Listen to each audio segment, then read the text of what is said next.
E चलना विरोधात वाहनधारक व वाहतूकदारांचे आंदोलन, थकबाकी रद्द करण्याची मागणी.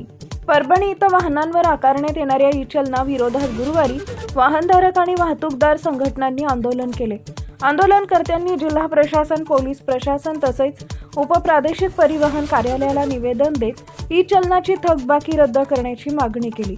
मोठ्या प्रमाणात ई चलन काढून लाखो रुपयांचा दंड आकारला जात असल्यानं वाहनधारकांवर आर्थिक ताण वाढत असल्याचा आरोप संघटनांनी केला आहे. राज्यभरात सुमारे 4.5 कोटी रुपयांचं ई चलन थकीत असल्याचंही त्यांनी सांगितलंय. शासनाने ही प्रकरणं तातडीनं निकाली काढावीत, अन्यथा आंदोलन अधिक तीव्र करण्यात येईल असा इशाराही आंदोलनकर्त्यांनी दिला आहे. टाइम्स ऑफ महाराष्ट्र न्यूजसाठी परभणी प्रतिनिधी प्रवीण चौधरी यांचा रिपोर्ट.